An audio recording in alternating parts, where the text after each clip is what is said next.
Everybody happy and everything at 7 o'clock, 7:15, 7:30, and on a beautiful, I think it's supposed to rain today, isn't it, Jody? About all day long. Yeah. So we've gone from snow to 80-degree weather, going back to cold weather. Lord have mercy. I guess Beauregard, when he saw his shadow, that meant that we're going to have 6 more weeks, right? Okay.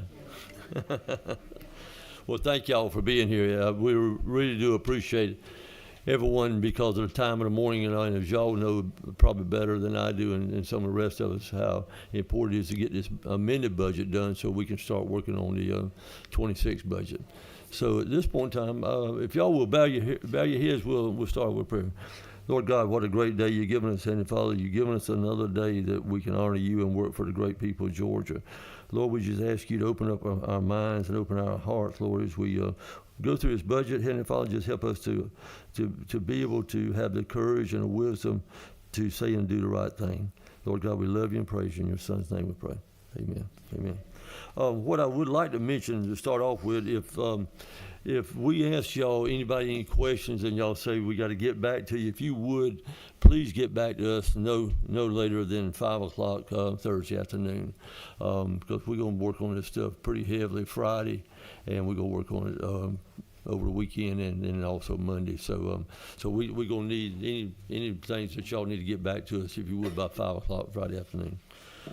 Thank you again for being here, and of course we're only, this being an amended budget, we're just looking at things that have changed from the general budget for 25. So we're going to start it off with the lady behind the post, Department of Early Care and Learning. Thank you, Amy, for being here. And if y'all, I'm sorry, if y'all would, please, when we're talking about the budget, tell us exactly what line you're on and not what page you're on, okay? Because it may be a little bit of difference. Okay, well, good morning, Mr. Chairman and members of the committee. So our first item is 125.1.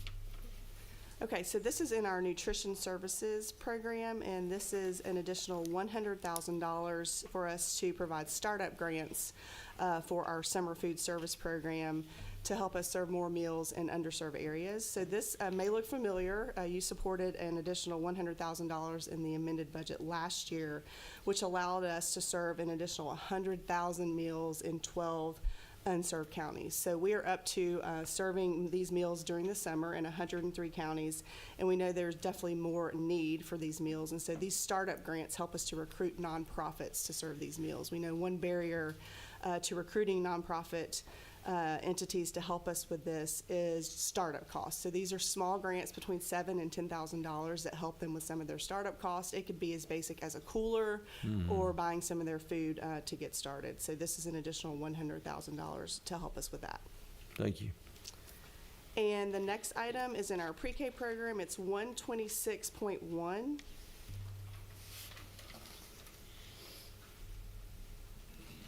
So this is an additional $7.4 million to help us move our pre-K teachers to the K-12 T&E schedule. You may remember this as well. This was part of the big pre-K enhancement package from last year, where we moved all of our pre-K teachers from a pre-K salary schedule to the exact T&E schedule that K-12 teachers receive in order to help with recruitment and retention. This was a big change, and this is truly a true-up. When we went back and mapped our teachers to a T&E, we found some errors, we found some mistakes, and so this is a true-up, a one-time additional $7.4 million for us to fully fund that move for our teachers. Does this include benefits and all too? Taxes, so forth? Yes, it would include everything. Yes, okay. Sir. Okay. Yes, sir. And this is just one time to do the final true-up for that move. Okay. And then the last item is 126.2. So this is also in our pre-K program. This is a yes item, which would allow us to use our existing funds of $3.5 million to pay the remaining balance for our pre-K management system. We replaced our pre-K management system, which was over 20 years old, which was in great need of replacement. We were able to fund most of this, over $8 million of this, with our ARPA dollars, but there was a deadline of September to spend that, and so this would allow us to pay our last bill for the final development costs of our pre-K management system. And this is no additional funding. We'll use the existing funding that we have in our budget to do that. And those are all of our changes, Mr. Chairman. Yeah, thank you. Any questions from the committee? Senator Sims, number 16. She likes that seat way down there. Yes, sir. Easy exit. Good morning. Thank you so much for your report. I'm sorry. I have a 3-page letter from a provider that since August of 2022, they've not received payment for a summer program that they provided. And I see that we're getting into the grants again. Most times we don't have enough providers, and a lot of times it's because of the red tape that they have to deal with. So they just give up and say, I don't want to do it anymore. But this lady has not been paid since August of 2022, but they fed the children. Is there any way I can get someone from the office to come by and discuss this matter? Absolutely, yes. I wouldn't know it off the top of my head, but we're happy to come and look into that. Yes, ma'am. Thank you so very much. I appreciate it. Senator Burns. Thank you, Mr. Chairman. Just a edification question for me. On 126.1, where we're doing the true up with pre-K teachers and K-12 teachers, our pre-K teachers that would have the same scale, they have the same credentialing, the same experience, expectations. Yes, the same, it maps. Yes, sir. It maps directly. Maps directly into K-12. Thank you. Yes, sir. That's what I assumed. I just needed to get that clarified. Yes, Thank sir. you. Senator Dozo. Thank you, Mr. Chairman. Can you help me understand how a salary true-up is one time? Because most of the funding was provided in the main FY25 budget. And I don't remember the exact amount, but if you'll remember, it was a huge package from the House Working Group on early ed. There was about $97 million added for Georgia's pre-K program to do lots of different things. One of them was to move our teachers to the K-12 T&E scale. So most of that money was added there, so it's in our base budget. This is just a true up where we found a mistake and we didn't include the teachers and math them correctly. Can you give us a little more detail on what that mistake was? We just missed a group of teachers in our calculation. It was a very fast process when we were working with the House and the Senate budget offices to make sure everything was correct, and we just missed a group of teachers. We did not include them in our original calculation. It was truly just an administrative error.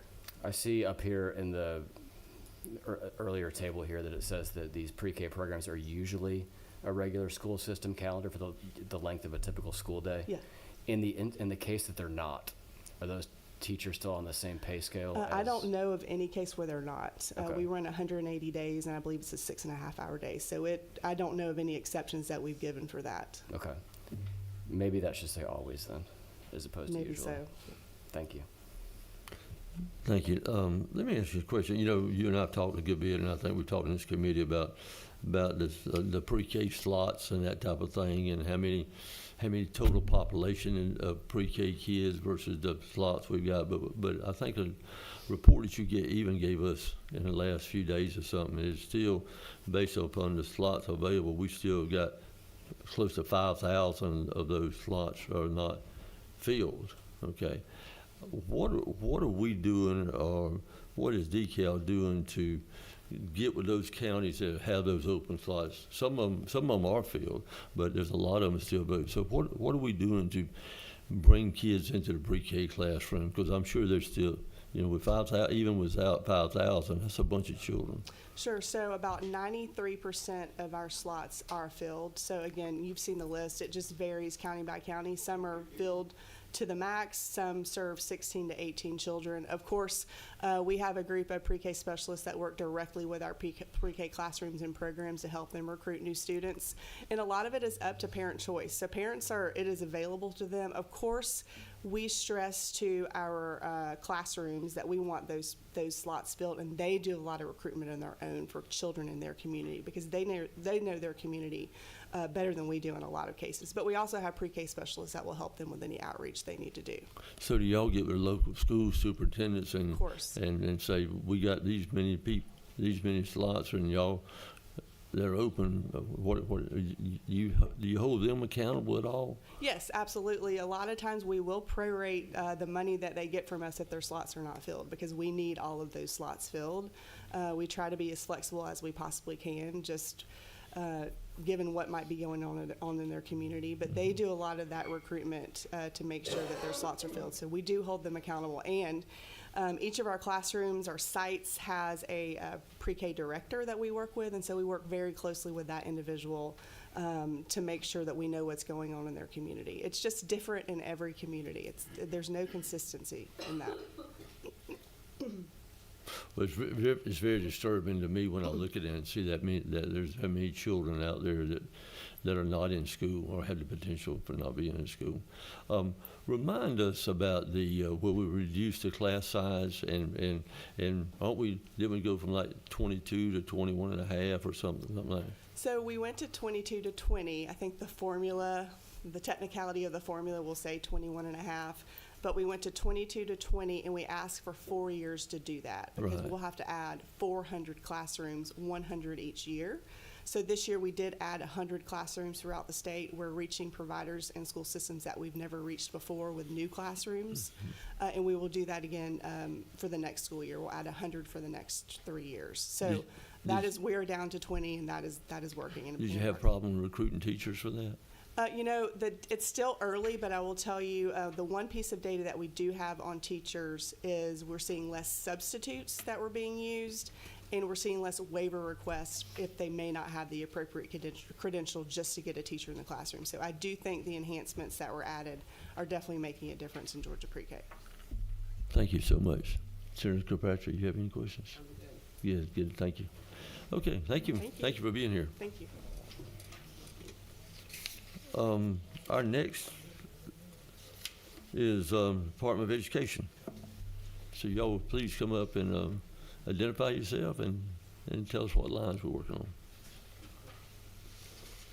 Thank you, Chairman. I'm Russ Graham, CFO at Department of Education. And we are starting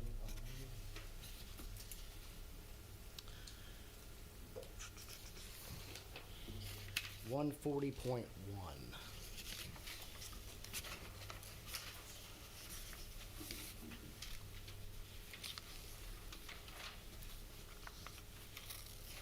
140.1. Yes, sir. Yes, sir. All right. 140.1 is a $150,000 ad for a adaptive sports program. I believe this brings us up to about You mind pull the 550. mic Oh, down a I'm little sorry. bit. This You brings can us- pull it down. This brings us up to $550,000 in the program, which is used for adaptive sports like wheelchair basketball. Our next change is 141.1. This was a transfer from the charter school program to the charter school commission. This was zeroed out by the House. I think the understanding is that we may be able to take care of this in the 26 budget and continue operating the way we have been for the rest of 25. Slide that there. Thank you. Our next change is 143.1.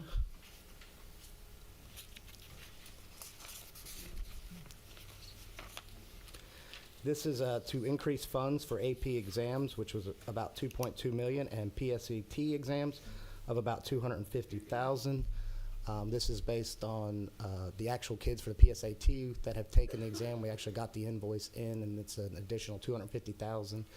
And then for the AP exams, it's the actual kids that have signed up for the test, and a small estimate for the ones that will sign up for the spring block test. Have we had this, do y'all see this kind of, that same trend going forward? Yeah, see, the base hasn't been adjusted, I think, since 2017, mistaken. But, and each year we have to come back in. Last year, it kind of jumped when we added like AP pre-calc. That exam, I think, really took off, and a lot more kids are signing up for it. So, we have seen a steady increase, especially in PSAT and AP, but then last year we did see a larger jump than normal. Yeah, okay, thank you.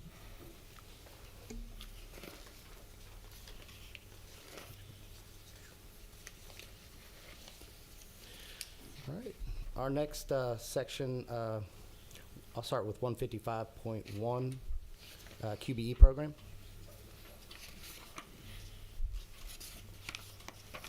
155.1. This wasn't a change, but I was just going to state that we did have a enrollment growth of 114 million, and since we didn't have our joint session, I will say that we did have about 0.8 or 0.08% increase in FTEs, which was about 1,308 kids.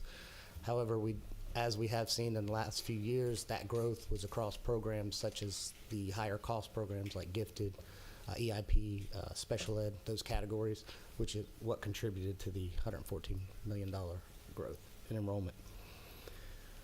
Next change in this program is 155.3, which was a midterm adjustment to the State Commission charter. There was an adjustment down from about 5.5 to 2.9 million. This was a cleanup for T&E within that program. We got some updated data, and they were able to get it cleaned up in the House. In 155.4, there's the reduced formula funds for completion supplement, special school supplement. This was taken from a reduction of 1.8 to an increase of 203,000.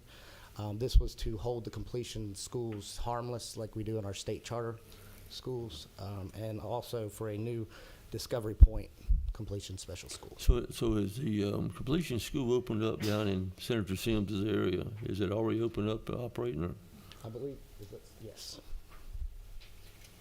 Senator Sims? Are you aware? Okay. Well, that was very important, because that was a big part of the state down there that did not have a completion school. Yeah. Okay. Thank you.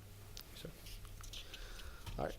Next change is 155.5. This is our special needs scholarship. We had an increase from 12.4 to 13.2 million. This was based on our next quarter's projections for our special needs scholarship, and this is sufficient funds to get us through to the end of the year and be able to satisfy that requirement. 155.6 is an increase of funds for 2 local approved charter schools. This was reduced by the House from 835,000 to 0.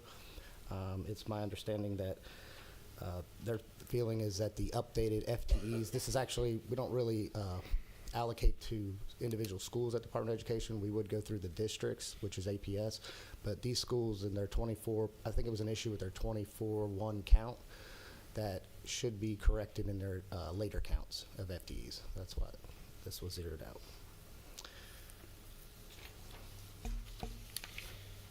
Our next big change I just wanted to mention is 159.1. The governor added $50 million for our school security grants, which provides another $21,635 per school. We're very appreciative of this, and as I said, in this previous speech, this grant is going to be treated like the 23 grant, which will be a reimbursement grant, to my understanding. And the schools are very excited, in addition to the formula grants. Next change that we had is 160.1. This kind of goes with the earlier one in the state charters. This is for the commission. This is actually just zeroing out that transfer that I mentioned before from the state charter program to the commission.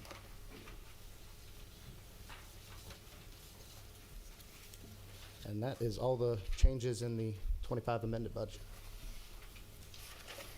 Okay, we got some people asking some questions. So, Senator Kirkpatrick? 6. Yeah. Yes, ma'am. Thank you. My question's about 155.1, where you, if I heard you right, you said the FTEs were increased by 28%? No. I think it's 0.0. I got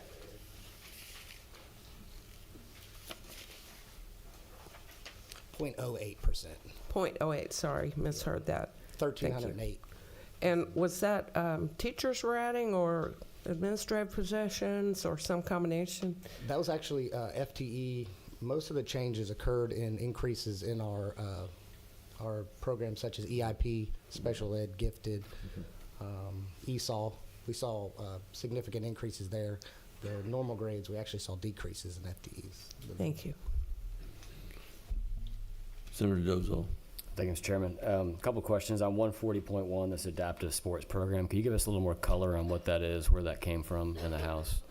That was a House ad for a program that runs out of our department, which assists with like wheelchair basketball sports. It provides funding What exactly are we funding? Are we funding a position, or are we funding? I think we're funding the program, to assist them with putting on these wheelchair basketball sports. And From the central office of the state, we're going to fund a local sports program? that's my understanding. sir. And who's, help me understand where's the money going? We actually have a contract with, I don't have the specific, it's a contract with the vendor to put on this program. We already have a contract? Yes, and we're increasing the contract by 150. We already have $400,000 going to them. We're increasing it to 550,000. When was the contract signed? The It- increase?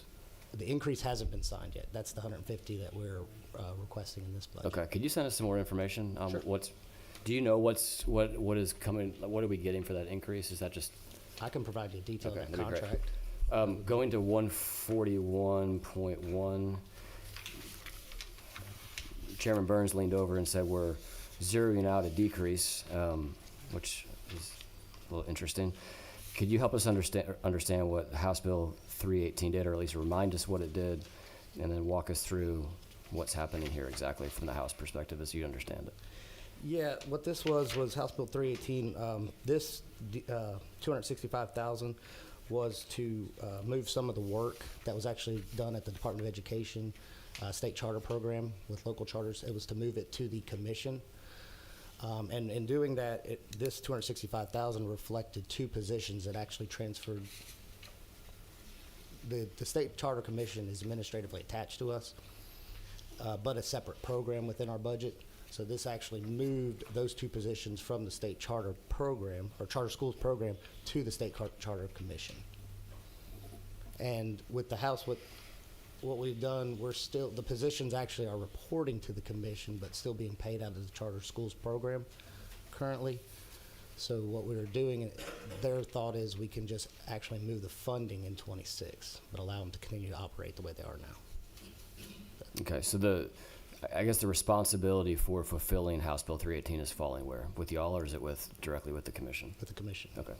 And then lastly, 155.4. Help me understand what we're doing here. We're basically sending the QBE allotment for those students back to the districts in addition to funding the completion school? What this was, with the completion schools, similar to the state charter school supplement, they had a decline in FTEs on for their amended budget. With the state charter school supplement, we hold them harmless, as we do in QBE with FTEs, because a lot of these schools have planning, they've hired teachers, with these students, and then when they find out in their latest counts, some of these students left. As a state, we hold them harmless for that funding. So this elimination of that, this reduction what the House did from 1.8 million, not decreasing them, is holding them harmless and not penalizing them for the loss of FTEs. It will get picked back up on the 26 budget, How long do we hold them harmless for that? just for the amended. Okay. And I know that there's some signs of success, or a lot of signs of success in these completion schools. What's the active process of growing this program within the department? Probably have to get back to you. I have to get our policy. I can get you Okay, thank you. some more information on that. Senator, is that it? It is, Yeah, yes, okay. thank you, sorry. Okay, Senator Sims, Thank you, Mr. Chairman. I got you next. I wanted to take a look at 159.1, the school security grants, which are very much needed. Tell me about the criteria for using those dollars, because I had some systems that made purchases that had absolutely nothing to do with school security. So are these schools, is there some kind of protocol? Do you have something in place for use of the funds? Yeah, actually, with these funds, which are similar to the 23 funds, there is a specific, and I can provide that, like FAQ and a guidance on what they're actually allowed to spend these dollars on, which is school security, and I think some of that was amended for mental health security as well, around mental health. But these are reimbursement basis, so they have to submit a budget plan and to the department and get it approved prior to spending. So these are different from the formula grant, but they will have to tell us what they spend it on before. I they would make like to these see a copy of what you guys have Sure. sent to those schools. Please. Senator Sims, we've got a report by year, by school. Yes, sir. And I think because we got some schools that did it 0. And so our question was that the school's responsibility to put in the security, or did the superintendent say that school didn't need any help? And so there are schools, and even some in my district, that spent no money on some of the appropriations. Yes, sir. And we can get you. Well, we probably need to get everybody a copy of that report. Yes, sir. Thank you. Yeah. So just because we putting money out there, that don't mean they put it in security, which is very disturbing. Very disturbing. Senator Walker. Thank you, Mr. Chairman. So patient an individual. I want to look at line 143.1, and the increase in funds for the AP exams kind of jumped out at me. What's the base for the AP exams?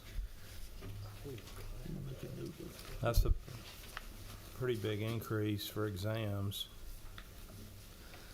It is 1.19 is our base. And the increase is because we haven't adjusted the base since 2000, and it's either 15 or 17.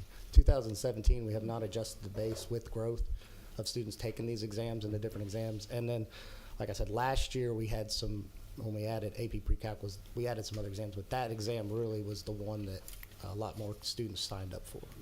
So we've had increases in students taking AP classes, and we've had some new tests come out that have sparked interest. So my understanding is an AP exam is if you've taken an advanced placement course to basically CLEP or whatever the word is, your college, you don't have to take it when you go to college.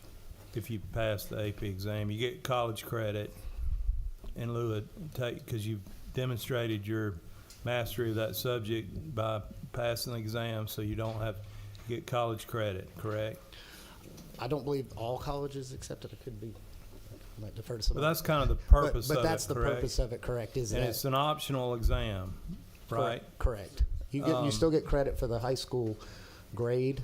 However, Right. if you So want it's to have college optional if the family or the student wants to get college credit, they can optionally take this exam. Is it the responsibility of the Georgia taxpayer to pay for that exam? I mean, where did that concept originate? Because So the AP exams are only paid for the free and reduced lunch students, and one AP STEM exam for each, for a student that takes it. So they're not all paid for by the state. It's just the free and reduced students who take AP exams, and one AP STEM exam is offered to students who take it.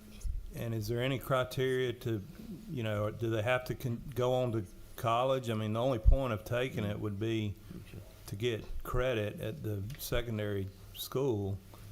I mean, that's, you're looking at, I guess, about $4.3 million total.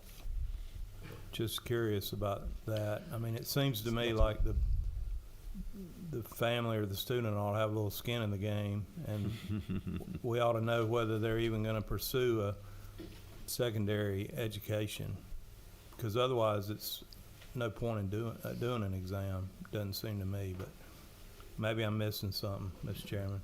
No, I don't think so. I think you're right on target. Thank you. I got one question.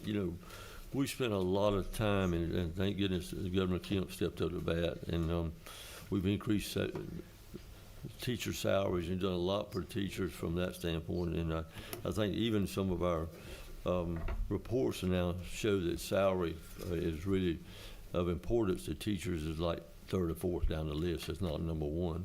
But that's not my question. My question is, in talking to some people, we had in the school year we're in now, we had some 5,300 vacancies of teachers that were not filled. And I think the prior year was maybe 6,000 vacancies of teachers not filled. So I'm glad we've gone down in vacancies, but what is the Department of Education doing to address the issue that we have such a shortage of teachers, and who is teaching, who is in those classrooms if we don't have teachers in those classrooms? I may have to defer to a counterpart to get you that answer. I do know that we did a lot of work, especially around with our ESSER funds, with teacher retention, and some of the studies that the department's done, and resources that we've dedicated to teacher retention and getting, some of the mental health stuff, especially around COVID, to get teachers back to the schools. We've done a lot of work with that, but I can definitely get someone. Would you more mind on the getting us curriculum something on side. that, get us Yeah. some numbers on that? Because in the literacy and the learning and all that, I think we've got to have people in class. We got to have qualified people in the classrooms. We got Senator Kirkpatrick. Yeah, there was a teacher in my district who retired and then had to wait a certain amount of time before she could go back to work. Has that been addressed at all or changed, or is that a district decision, or is that statewide? I believe that's a state TRS requirement. You referring To- to the to retire. 49% The when they come back at 49%, or you referring to pro tem bill a couple of years ago? I believe about it's bringing- 30 days you have to. This particular person needed to wait 6 months Hmm. before she could go back as a substitute. Oh, yeah, that's the 49, I think that's the 49%. Meaning they can only work 49% of the time. Am I right? Yeah, I believe if you're on TRS, you can only work 40. If you go back into the TRS retirement system, you can only work 49%.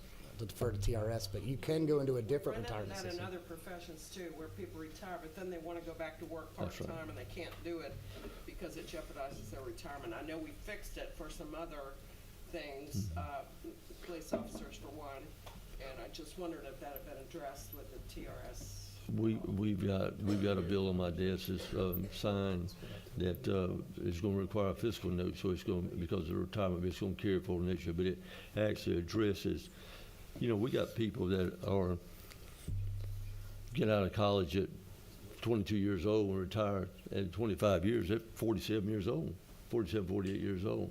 And so our bill, I'll get into it, our bill has got a period of only 60 days, and they can come back, and they can come back within 60 days, have to wait out 60 days. The principal or superintendent, who does the hiring, can bring that teacher back in as a social studies teacher, a math teacher, a science teacher, a music teacher, art teacher. Cannot bring them back as a coach or anything to do with athletics. And that bill we're working on right now. So I think to answer your question, we've got a bill going forward on it. I'll give you an opportunity to sign on it today. Yeah, we have workforce issues all over the Oh, yeah. place, and the people with the most experience can't get back into the system, so I'm very interested in seeing what your bill does. Yeah, thank you. Senator Sims. Just one additional ask. I would like to see the data from the number of teachers that hold waiver statuses, because I understand we have quite a few. Thank you. Any other questions of the committee? Sir. Yes, ma'am. Number 5. Thank you, Mr. Chairman. Thank you for being here. Let me ask you a question about the state schools, about the blind and visually impaired. Can you give me kind of a sense of what are we doing for that community? So we have 3 state schools. We have Atlanta Area School for the Deaf, Georgia Academy for the Blind, and the Georgia School For the deaf. Mhm. And we work very closely with them up at the department. We have a new state school superintendent out there, Dr. Robish. We've actually started renovating and doing some really good renovations with some of the funding that has been provided by the legislature in the last couple of years, with some of the cottages and a new auditorium for these kids. They get a lot of, a lot more close work being at one of our state schools with their teachers and counselors that we provide out there at the schools.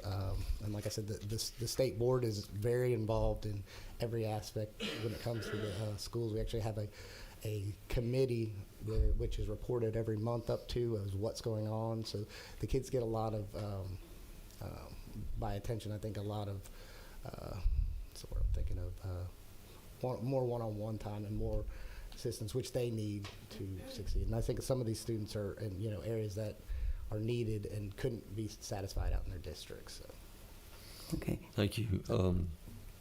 Lindsay just notified we got 50 minutes left, so let's we're gonna let you go, and we're gonna bring up Jim Popman from Employee Retirement System. Thank you, Jim. You got some good news for us. Thanks, sir.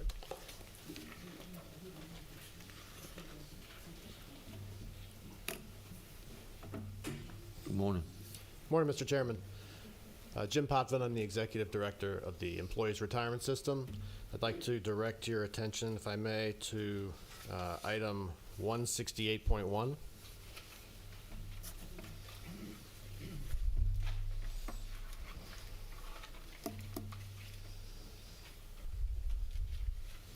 Now tell us why that's important, Jim. Well, it's important to me for a number of reasons. This is the $500 million investment in the system to help pay down the unfunded liability in the system. This will increase our funded percentage in the system and give us some flexibility to be able to potentially pay cost of living adjustments to our retirees going forward. We have a formula that we use to determine the amount of a cost of living adjustment, and it is based in part on investment returns and in part on the funded status of the system. So reaching an 80% funded ratio is an important milestone in that formula. This will get us a step closer to doing that. This would be the second $500 million infusion. That directly improves our funded ratio by about 2.5%. I expect that our next actuarial evaluation will have us in the 75 to 76% range, so this $500 million will get us very close to that 80% mark. And will that allow us to start giving some cost of living raises? We have been getting some. They've been very small. This will allow us to improve those numbers. But they've been they have been very, very small. Between 0.25 and 1.5% over the last 3 years. Yeah. Not anywhere close to inflation. Right. So thank you for doing this. Appreciate it. Thank you. Okay. Is that it? That's all that I have, sir. Senator Orr, wait, what number are you? Thank you, Mr. Chairman. Thank you for being with us. Good morning. Is it working? There we go. There we go. Thank you. I wanted to at the rate of that we're going, and it's now been how many years since the legislature and the governor decided to remove the cost of living commitment to state employees? The last 3% COLA was granted in 2008. 2008. And of course, we don't experience that, do we, with our Social Security checks, those of us who are eligible? The cost of living is calculated annually. That is correct. So what's the impact? Do you have numbers to show the impact? Because the part of the conversation about how we're gonna work to get COLAs to hardworking Georgians who spent their careers as public servants. Do you have the numbers to show how we're going to get there? I mean, the people are going without medicine and relying on relatives. We have the letters from them, and we've both seen these over Yes, the ma'am. years, and it doesn't get any better. And we're pursuing the 80% at the expense of the basic ability to keep a roof over their heads. And I mean, we get letters that they have to rely on relatives, or they have to, make all sorts of drastic rearrangements, which anyone would do that's living on a fixed income. That suddenly the COLA has been stopped since 2008. So I know you're sympathetic to this, and you're very, you're have kept a close eye on it now for years. very much so. There are really two priorities that I have. The number one priority in my estimation is to make sure that the system is never at risk for not being able to pay the basic monthly check that we pay. So, at a funded ratio currently 72%, we're certainly not in any danger of failing to meet that obligation, but I want to make sure that we stay well above any threshold where I would have to come to you with some concerns about that. So that's my number one priority. Number two, obviously, would be to try to do what we can to keep up with cost of living for those who are already retired. Getting to the 80% threshold really is making progress toward both of those objectives. Obviously, the higher the funded ratio, the more secure the payments are, and also the way we've constructed the formula would allow us to provide for a better COLA based on excess investment. We'd be able to share a greater amount of that excess investment return. Thank you. Just if I could follow up with one Yes, ma'am. quick question. Thank you, Mr. Chair. So what we're doing then is it's on the backs of the employees that we're balancing that we're meeting our numbers. They're deprived of the income that they were promised when they signed up for this job. So I hear that statement a lot. They were promised. Back in 1968, I'll take you on a little history lesson that I know some of you have heard me say before. But a lot of people haven't, so yeah. So in 1968, the ERS board had a decision to make about how it was going to pay COLAs going forward. What they decided at that time was to pay for COLAs after they were granted. So we essentially created an ad hoc system where the board would grant a COLA and then would include or ask for funding for that COLA on the back end. This is in contrast to other systems where those COLAs were pre-funded. They were assumed in advance that they were going to be paid down the line. We have now started to move toward a pre-funding system. Several years ago, we were granted, and with much gratitude I say we were granted the ability to add $150 million per year to our contributions coming in for the purpose of pre-funding COLAs going forward. That is why we've been able to pay the relatively modest COLAs that we've even been able to pay in the last few years, because we have begun that process. Unfortunately, COLAs are very expensive, and it takes a long time to get us to the point where we would like to be, where we're able to pay a substantial COLA every year. But we are making progress toward that. I would just ask and suggest that we look at a way to meet in the middle instead of striving for the magic 80%, which many states don't have. You can tell us those numbers as well, but Most states don't have a COLA that is constructed as ours is, in the way that it's funded. in the way that Yeah. it's funded or in the way that it's calculated. Well, further conversation I'm sure we'll continue to have, but it seems to me that to avoid the incredible burden on the retirees, we could meet in the middle and slow up the progress towards the 80% in order that people have some money to live on while they're still on this earth. So I would like to make one additional point related to that, and that is we've been receiving now for several years $26.75 million annually to pay out directly to our retirees. That will fund an approximately $550-ish one-time check each year. So again, a very modest amount, but it is an amount that we have been getting, and it is included in the both the AFY and the FY26 budgets, as far as I understand. Good. Thank you, sir. Appreciate it. Thank you. Senator Pressure. Yeah, I want to circle back and make sure I understand what you said. You expect the funding ratio after the infusion to be 75%, I think you said? Right. So, our most recent valuation, which was actually June of 2023, has us at a 72% funded ratio. So the $500 million that we got last year is not included in that number. We will see the FY24, the 6/30/2024 numbers in April of this year. That's when the board will receive that and approve it. I expect that number at that point to be between 75 and 76%. This $500 million will get us into at least, I believe, the upper 70s range. We'll be very close to our 80%. Okay, and just to follow up, Mr. Chair. Yes, ma'am. So what level of COLA would we expect at 80% funding ratio? So the way the formula works, we have a target investment percentage that we are looking at, and then we look at what is essentially our 5-year investment rate of return. The difference there, we share a portion of that based on the funded percentage of the system. Currently, when we're in the 70s, we share 25% of that excess. At an 80% or above level, we would be able to share 50% of that excess. Any other questions? I see.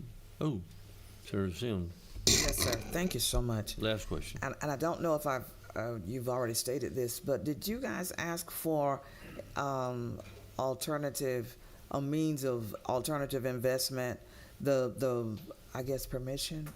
Maybe that's not the right word, but did you all make that request? So we have authorization to invest in what we call alternative investments. For us, that means private equity investments, up to 5% of our portfolio. You wanted to increase. We wanted to increase that to 10%, and that's the floor vote you all had yesterday.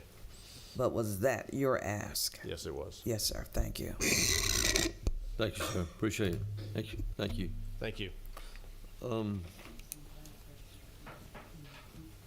Governor's Office on Student Achievement. I think I recognize this person. Good morning, Mr. Chair, members of the committee. Yeah. Y'all please tell who you are and so forth. Absolutely. Good morning. I'm Joy Hawkins, Director of the Governor's Office of Student Achievement, and I'm pleased this morning to have Stephen Pruitt, the President of the Southern Regional Education Board, with me. As you know, Governor Kemp is the Chair of SREB for the second year, and I'm here this morning to talk about 183.1, which is a program, not only a good program, but a timely program for both House and Senate in the safety realm of our students. And so what this is a program modeled after Kentucky. And so Stephen's here to talk more about the program that he envisions. It's $160,000 for a regional crisis recovery network to support student mental health in response to significant public safety or natural disaster. Now, the importance there, for those who have gone through Helene or horrific shootings in the classroom, recovery planning should not happen after the event. And so what this program is designed to do is intensely train counselors so that they're ready for these disasters and the recovery takes place automatically. So I'm going to turn it over to Stephen Pruitt for a little more detail. Good. Thank you, Joy. Good morning. Good morning. Thank you, Mr. Chair and committee, for letting us come and speak with you this morning. So I'll keep my remarks brief because I know that time is of essence, but the short story here is this idea really started when I was a state superintendent in Kentucky, and we had a school shooting there. I spent almost 2 weeks after that incident in that school and saw recovery from kind of a different perspective. It was a small rural district. They didn't have a lot they had 4 counselors in their high school, but they were hurting just like everybody else. So we started working with what in Kentucky would be the Georgia equivalent of RESAs, and developed a strategy where counselors are trained using a curriculum called Prepare. I won't tell you what the letters of Prepare are because there are too many of them, but the short story is that this is focused training on stabilization and psychological first aid. So it's not about therapeutic service. It's not where we go in and do deep therapeutic services with students or the adults. It's the stabilization effect. And what we did was we ended up rotating counselors into that school for the full year till the week after the anniversary of the incident. And when the incidents here in Georgia happened last September, and then Hurricane Helene with the damage that happened here in Georgia and in western North Carolina, this has always been something that's hovered in my thinking about how SREB could help.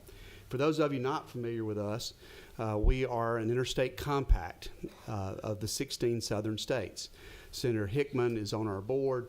Senator Sims is one of our Legislative Advisory Council members.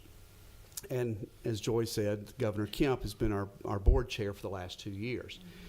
And our belief is that there's no one else that really could pull this off. Because of, as an interstate compact, we exist as a state entity in all 16 states. We have the ability to reach across from Delaware down to Florida over to Texas to be able to provide a service. So the goal of the program is to train 20 counselors across the state. SREB is going to be covering the cost count to do an additional 20, so a total of 40 counselors across each state, which serve two purposes. One, in state, when there's what you might consider an acute tragedy, which is something that's a little bit more narrow in focus, such as a student suicide or car accident, there is a network within state that can provide stabilization services.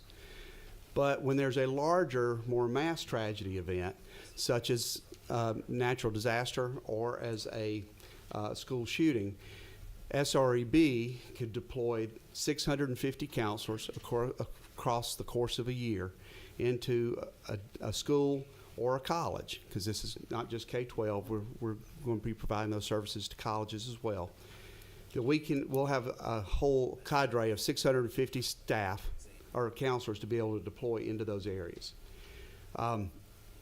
Governor Kemp is kind enough to provide that seed funding through this $160,000.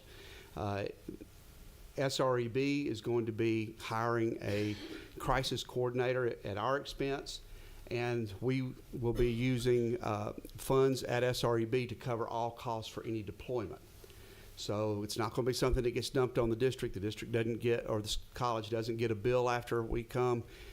We really are what I call the 3 to 370 plan, or the after the cameras go home plan. This is actually the support that comes after everybody else goes home. It won't be a cookie cutter. We don't come in with a specific plan. We come in and work with the superintendent, the district office, the principal, the counselors, or the college president, provost, and their counselors to be able to provide that service. And it's for students, but it's also recognizing that the people who have to service the students locally are also hurting just as badly as the students are. Because what we tend to see is we bring a bunch of counselors in for 3 or 4 days, and then they go back home and somehow they just pick up the pieces and move on.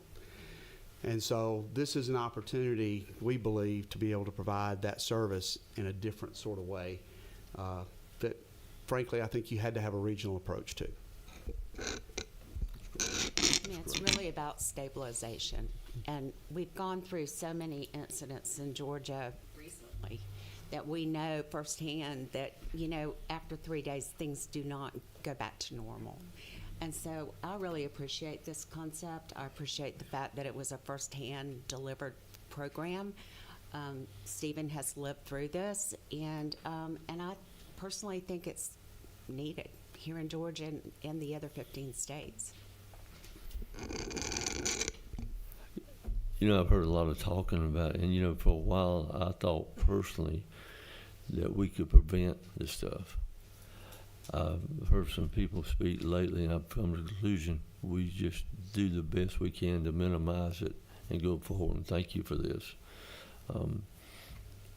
Any questions of the committee about that? If I may, Mr. Chair, just one thing I did not say is what my experience has been is there are 3 phases to crisis. There's prevention, management, and recovery. And you're right, we do everything we can to minimize it, but at the end of the day, sometimes bad things happen, especially with a natural disaster. Mm-hmm. Management, we put a lot of investment in, and people tend to do pretty well. But it's hard to manage recovery when you've never had to recover. I have a saying, a fish doesn't know it's wet, right? Because it's what it lives in.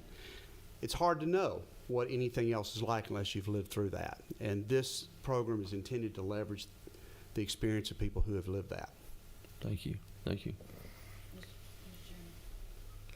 Senator Orr. Thank you so much. And of course, as most people understand, that Southern Regional Education Board's a long-standing institution that's been very firmly supported by every governor that we've had since you all started, and that you're located here in Atlanta, that your headquarters and have been located here for decades, and you know, we are fall short of fully funding the ratio of counselors to students that's recommended. I believe it's 250 students to one school counselor, and we do 450. We aspire to close that gap, but this is a sort of is a remedy. This addresses that gap in a real and tangible way. And the Financial Times was just reporting how we can count on the natural disasters occurring more. I mean, these massive, as they call it, the generational storm that swept through South Georgia and destroyed so much timber and so much property, billions of dollars, and that this is something that is going to continue to happen. We can just anticipate it. It's locked and loaded, as they say, because they used to have 4 big natural disasters a year, massive things that put everybody, and now it's now 1 or 2 a month, somewhere in the nation. So this is a great start, I think, to see what we can do to address the mental health needs. Thank you. Thank you. And this is covered, of course, in 183.1. So thank y'all for the presentation. Thank you for the wisdom for doing this. Thank you. Thank you. Mr. Chancellor, how you doing, sir? Yeah, yes, sir. Please. Good morning, Mr. Chairman. Good morning. Members. It's great to see you. I'm the custodian at the university system, and on behalf of the chancellor, I'd like to present a very simple amended budget here this morning. Thank you, sir. Actually, it's an amended budget of what we typically think of amended. It's just a couple of oversights and miscalculations that way. So you'll find them.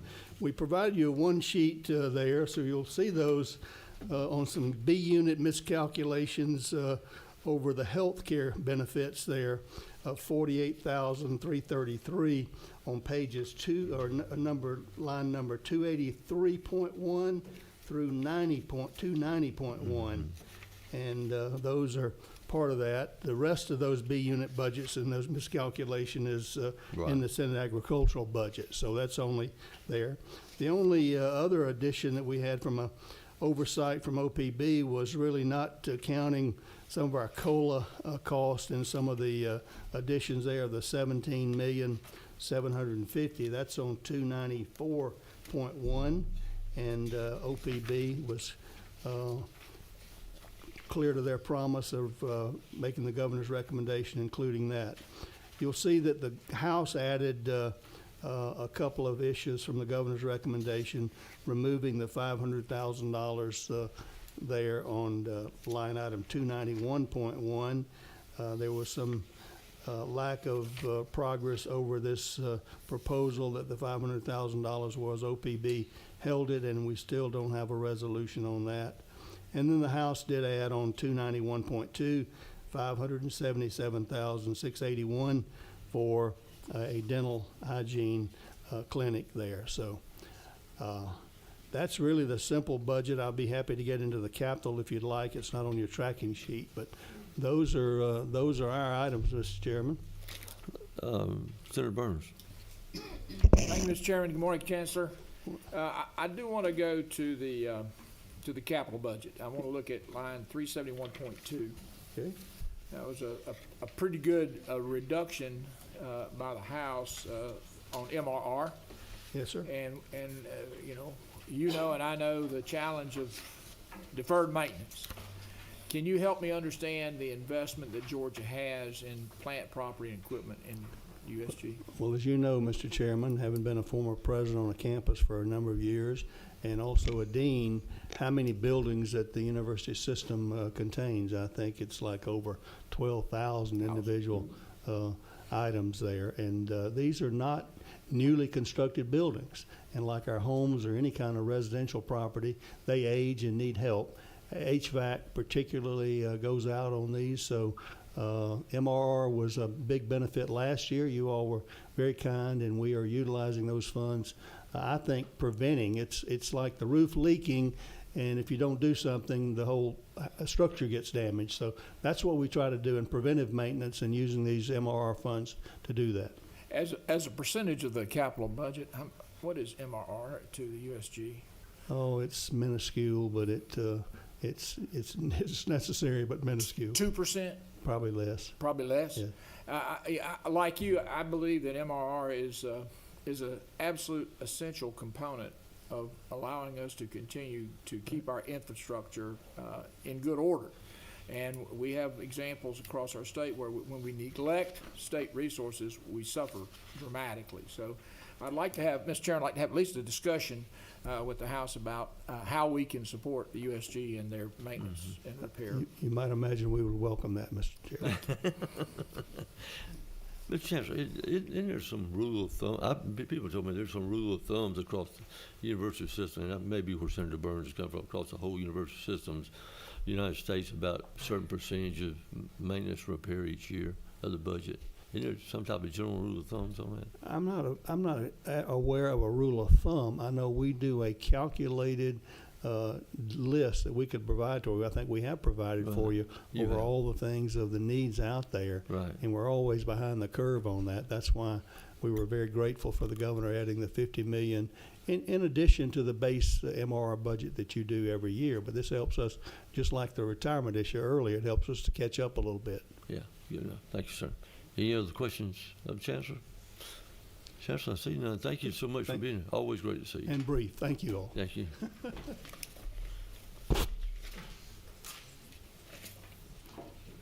General Caldwell, how you doing, sir?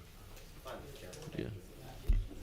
As I was bragging on the students a few minutes ago, I have been so impressed with Georgia Military College and the school students, how they handle themselves up here, the way they look, the politeness, their mannerisms, just awesome. Thank you. Thank y'all. Well, thank you, Mr. Chairman. Mr. Chairman, members, I'm Lieutenant General Bill Caldwell. I'm the president of Georgia Military College. As you know, we're a unique public authority. On our main campus here, we have a K through 12 program of about 900 students. And then we have our junior college, which has both our commuter students and also our residential in the barracks corps of cadets that are junior college corps cadets, men and women who commission in 2 years. It's the largest producing minority officer program really that exists in the United States Army. Anyway, to talk just for a second, sir, I'm going to be talking on 299.1. This pertains to the K through 12 program that we have. And this is a security enhancement that the governor put out. As in past years, you know, it was added later, and again, this is a late add again for Georgia Military College Preparatory School.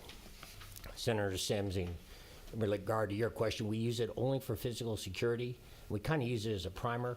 Every year, we have a series of things through our strategic planning on how we're going to continue to enhance and improve the security on our campus. Especially for our K through 12 program, and so that's how we will use that this year too. Yes, sir. And that's all we have. Good. Thank you, sir. We appreciate you being here. Well, sir, thank you for the invitation. Let's see. Georgia Student Finance. Good morning. Picking up a little speed. Good morning. Good morning, Mr. Chairman and members of the committee. I'm Lynn Riley, the president of Georgia Student Finance Commission, and I have a few program items to speak to this morning. Good. The first is line number 323.1. This is our dual enrollment program. The governor recommends adding additional $21.3 million to this program. We have seen a significant uptick in utilization following the end of the pandemic, and the House agreed to this increase to meet the demand. Our next item is 326.1, the Hero Scholarship. The governor's recommendation was to continue the budget at $330,000. The House reduced that $330,000 to zero and directed us to utilize existing funds. And we agree with this. We have reserves sufficient available to be able to cover this expense reduction. Our next item is 327.1, the HOPE grant. The governor's recommendation of $2 million to increase the projected need is attributable to the increase in the utilization of the grant at our technical colleges across the state. As you are aware, we've had a significant increase in enrollment in this current academic year, and we project that we'll need an additional $2 million to make sure all our students receive their grant funds this year. Our next item is 330.1. This is the HOPE Scholarship for Public Schools. This is, the governor recommended adding an additional $6 million to meet the projected needs. Similarly, this is to provide funding for the students that are currently enrolled this year and are eligible for the HOPE Scholarship to ensure that we can pay out all of their invoices to our technical and post-secondary institutions, public and private, for public, to meet the HOPE and Zell Awards.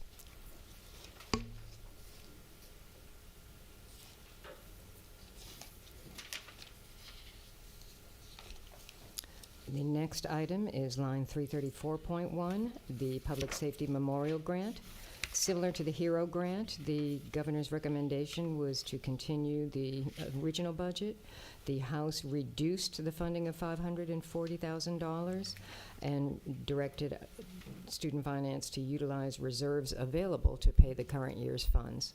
We currently have over $4 million in reserves in that fund, so we have more than sufficient to be able to pay the rest of the awards in the current fiscal year. And finally, for our non-public post-secondary education commission, lines 338.1, the House recommended an increase in funds for one-time funding for startup costs associated with the transcript processing service to allow NPEC to administer their work more efficiently. And Mr. Chairman, that is the total of the changes for the amended FY 2025 budget. Thank you, ma'am. You have a couple of questions, Senator Sims. Thank you, Mr. Chairman. Thank you for being here. Appreciate it. One, it has come to our attention that sometimes course alignments from the high schools to the college campuses, although these students have taken these college courses, once they are fully enrolled in college, they don't line up. They become useless for the student. We're spending, as a state, we're spending monies to duly enroll these students, but there is no, continuity or alignment, and there's nobody really to check to see if these courses are going to line up. So we're spending money in a lot of instances that the students unnecessarily, because those students cannot use those courses once they are fully enrolled in college. How do we minimize that? How do we mitigate that? Because we're spending a lot of money, but the students they can't necessarily, or they aren't useful to them once they get into the post-secondary. Thank you so much for that question, Senator Sanders. I greatly appreciate your attention to that situation.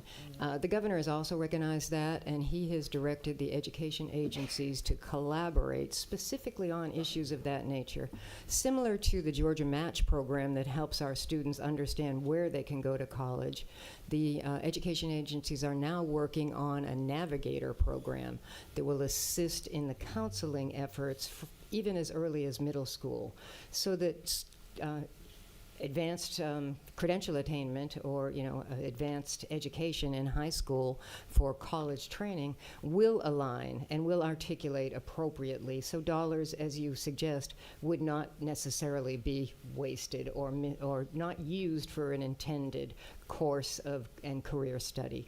So stay tuned. You're going to be hearing quite a bit more about this Navigator initiative that Department of Education, the Governor's Office of Budget and Planning, our post-secondary institutions, and we at Student Finance, as well as the Governor's Office of Student Achievement, are all collaborating on looking for a K-12 through post-secondary navigation and counseling and career tool to ensure that students get the appropriate assistance and make the really good decisions using the money that the state provides. Good. Thank you. That's great. Because I think we all had that question. Senator Sims just chose to ask it, but we all had that question. Senator Burns. Thank you, Mr. Chairman. Thank you, Ms. Riley, for coming in. We appreciate GSFC, and I appreciate Senator Sims's comments. We've been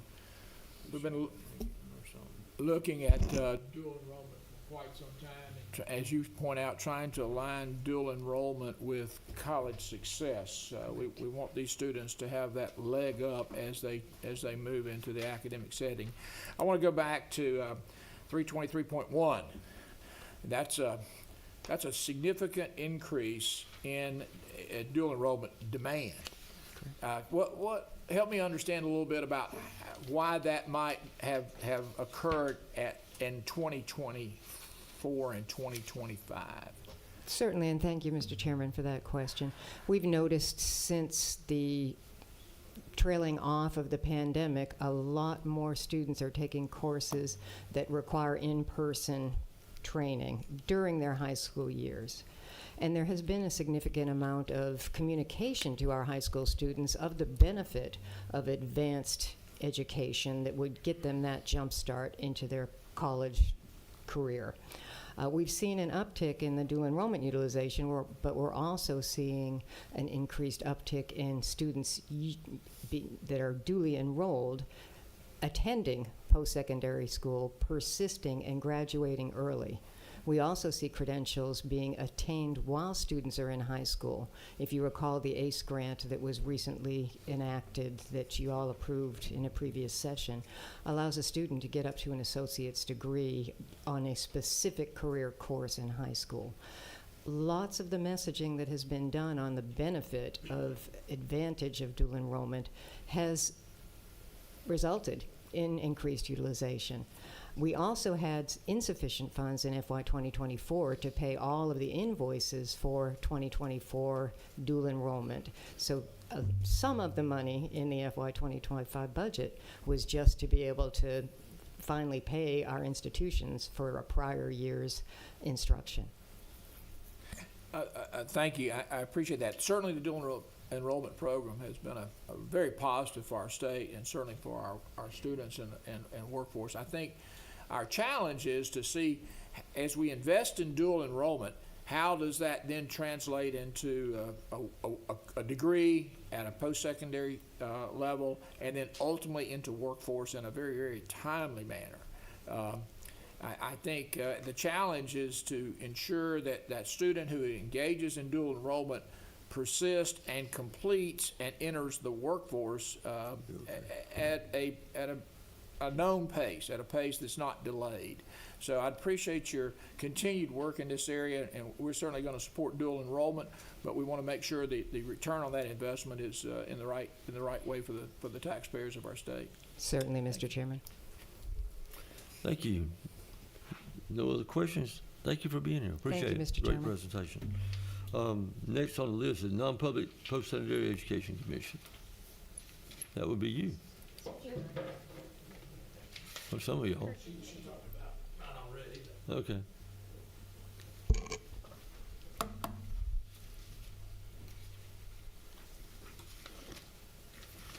Thank you, sir. Thank you, Mr. Chairman, Senators. President Riley already mentioned this in her budget presentation. We are attached to them, but we are the state agency that regulates all the private colleges and trade schools. And one of the things that we do is that in the event of a school closure, we house all the transcripts and student records. And we do that in perpetuity. That's in our code. And so currently we have about 450,000 records that we house and we service. And so what we have seen is an annual increase in the last few years, particularly as closures have increased. And we've seen a tripling of the number of records that have been requested by students. So this budget line item that the House added is for us to be able to invest in a third-party servicer to begin the process of servicing our transcripts on behalf of students, so that it provides increased efficiency and less work on some of our staff that have other jobs there. So this is outsourcing that service to an entity, a vendor. Oh, sorry. This is 338.1.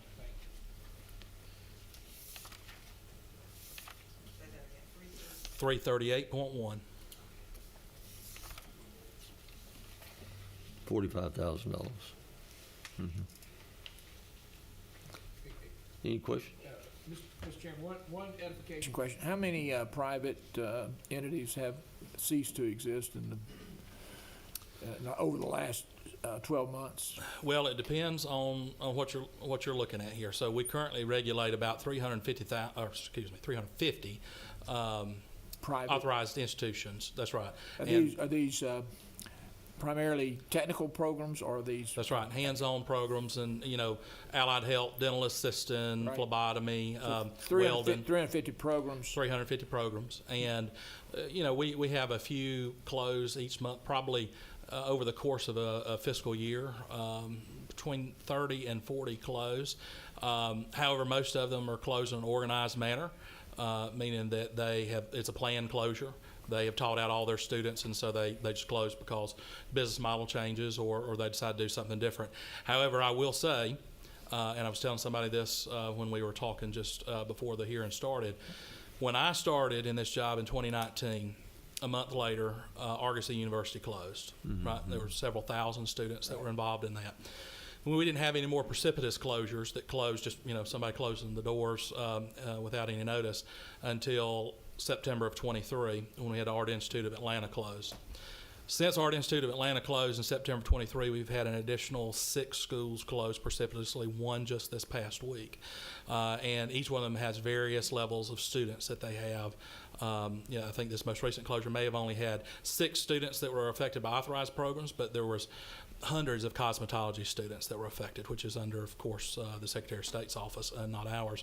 But this is becoming a bigger issue that we're seeing, and it's not just an issue in the state of Georgia, it's an issue across the country, as I talk to my counterparts in other states. So your experience is roughly a 10% closure per year? Probably thereabouts. And yes. how many new startups? More than that, usually More than double that. that. So yeah, so you're having more come in Yes. than leave, but the challenge is the stability of those programs over Correct. time. Correct. Is that correct? Offline, Mr. Chairman, I'd like to have a conversation. Absolutely. Thank you. Thank you. Appreciate that. Our last presenter is Technical College TCSG. Say the best way. I was going to say that, but I said I didn't want to. I didn't want to go to his head or anything. I didn't want him to think. Thank you, Mr. Chairman, and I'll embarrass him a little bit. it is an honor to be here, and thank you for the support you give the Technical College System of Georgia. We have 4 items in the document, so we'll be relatively quick depending on questions. The first one is 345.1. 345.1 is a House reduction of $365,972. This is a real cut, meaning that last year this body gave us 22 new police officers, and this is just the difference between the full annual funding and the start dates of those 22 officers. So it's just a true up of what the actual expenses are this year. The second item is right below that, 345.2. It is an add of $750,000, and it is funding associated to starting up a new program, an advanced manufacturing program at the Douglas campus at Wiregrass Technical College. And that's essentially the equipment to actually start up advanced manufacturing in that area. We do not have a program there. The next item is a couple of pages later, 347.1. 347.1 is a governor item that was recommended by the House. It's a transfer. As you know, last year this body passed Senate Bill 398. Senate Bill 398 moved the Joint Defense Commission from under the Technical College System for administrative purposes over to the Department of Economic Development. That bill moved the authority of that commission and the funding related to it, which is this $250,000. The last item in our budget is 347.2, and it is a reduction of personnel based on workforce development position. This is similar to the police officers I mentioned. This is basically an agreement with the Department of Economic Development. It's a position related to South Georgia, tied to the Hyundai plant, related to workforce development. And we're in the process of working with economic development on the hiring of that position right now, but it's the removal of the money for this current budget, but it will be needed in the next budget, obviously, and it's about half the money, just to let you know. We do have 3 items in the capital side, Mr. Chairman. Be happy to real quickly hit those. Please. The first item is 371.4. It is a recommendation by the governor for an additional college and career academy. That's $3 million. This would be number 58 for the state, and very proud of how the college and career academies have functioned, and look forward to hopefully seeing support for that item. The next item is 371.35. That is additional funding for a project at Oconee Fall Line, the Stewart building that was related to diesel mechanics and several other things. And it's a true up of a capital project that was just underfunded based on escalation cost at $2.6 million. And then similar to that is item number 371.36. And it's a robotics and industrial systems facility at Ogeechee Technical College at $1.95 million. That shortfall is around $4 million, so obviously we would love to see support to fully fund that shortfall for that facility. 3.8 million don't make it 4. Thank you. Yes, sir, 3.8 million. Yeah. My apologies. No, 3.9, yeah. Mr. Chairman, those are the items that are in our document, but obviously I'd be happy to answer any questions or expand on any programs we have at TCSG. Senator Walker. Morning, Commissioner. Morning. Thank you for the great job you do. On the capital project list, 371.4, where is that going to be located? That has not been identified, Mr. Chairman. Just to give you a quick overview, we put out an opportunity to apply for those dollars. We have, just in case it is funded in the supplemental, gone ahead and started that process, but what happens is communities then make application, go through a vetting process, and then it's awarded at a later date. But we do not have a community that's identified for that. I think I've seen a list of 4 that have maybe thought they may apply for it. We're always working with 4 to 5 different communities that are, and as y'all know, the communities are working with the technical college, but also the local K-12 system and multiple other entities, because it's a robust partnership. And so we're always working with 4 to 5 entities, and I don't have those lists of the 4 that we're working with that we would expect a number of those to apply this go round. I'd like to talk to you further about that. Yes, sir. Absolutely. Yeah, we're big fans. I'm a big fan of those, and I'm sure the members of the committee are too. Senator Burns. Thank you, Mr. Chairman. Thank you. I appreciate TCSG and all the good work that you do. Help me understand in 345.2, the House ad for Wiregrass. Yes. That's for startup. Explain startup. Is this a new facility, an existing facility? Existing facility, but it's a facility that does not have an advanced manufacturing program. So this would be the equipment, the training tools and training aids to start that program up. Is that all in? Is that full cost, or is there subsequent cost down the road? That is full cost for the equipment. Yes, sir. Thank you. Then, We've actually got a detailed budget on that, almost down to the penny. good deal. Yeah. Good deal. exactly. Sometimes when you get, I look at 750 for a startup, and I think, boy, that's if I go over to your I think it was actually like $812.16 or something like Yes, that. sir. All right. Shifting quickly to 371, 35, and 36. Those are cost escalation challenges. Is that right?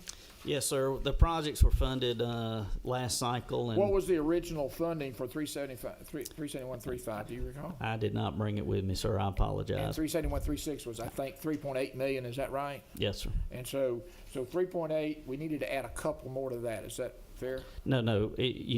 Yes. It was funded at 1.95. It We was need to get to 3.8 total. Oh, it was funded at 1.95, and then we needed to essentially The House added 1.95, and we need an additional amount to get to the 3.8. The 3.8 is the shortfall. 3.8 is the shortfall. The total What is the total project- cost of the project was?